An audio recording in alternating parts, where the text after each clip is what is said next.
लोग ध्यान हटा लेते हैं जब कार्य पूरा होने को होता है। आखिरी पड़ाव को भी उतनी ही अहमियत दो जितनी की पहले कदम को दी थी, और इससे तुम्हारा ध्यान नहीं भटकेगा।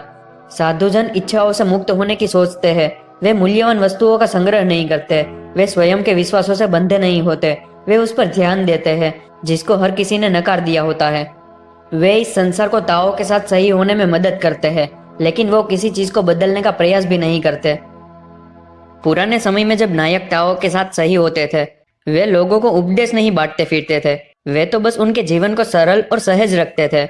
जो आदमी सब कुछ जानता है उसे कुछ सिखाया नहीं जा सकता।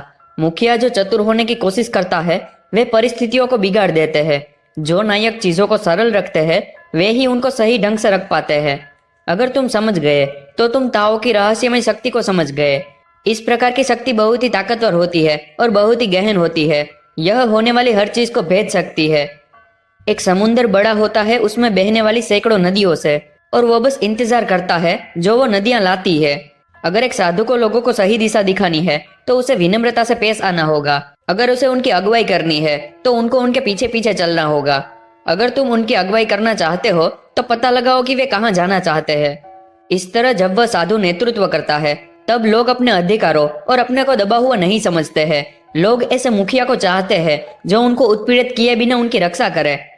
वे हमेशा ऐसे मुखिया का साथ देते हैं क्योंकि वह मुखिया कोशिश नहीं करता किसी के साथ स्पर्धा की, इसीलिए कोई और भी उसके साथ स्पर्धा नहीं करता। हर कोई स्वर्ग के अंदर कहता है कि मेरी ताओ भव्य है तथा सबसे अलग है, क्योंकि यह भव्य है इसीलिए तो यह सबसे भिन्न है। अगर यह सबसे भिन्न नहीं होती तो बहुत पहले ही समाप्त हो गई होती।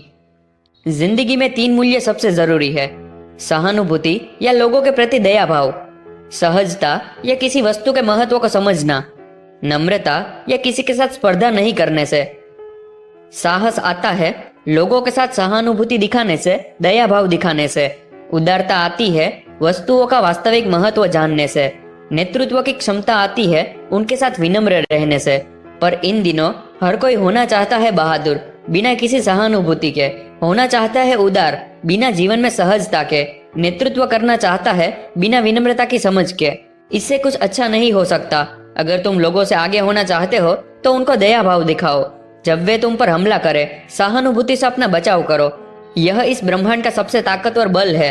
एक अच्छा सिपाही हिंसक नहीं होता। एक अच्छा योद्धा कभी अपना आपा नहीं खोता। एक महान विजेता कभी दूसरों को चुनौती नहीं देता। एक अच्छा मुखिया विनम्र होता है।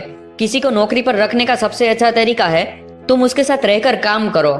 यही तो शक्ति है असंघर्षित होने की। इसे कहते हैं उन्हीं की शक्ति को उपयोग में लाना। इसे समझा जाता है प्रकृति के साथ सही तालमेल बनाना। यही तो परम वास्तविकता का एक रूप है।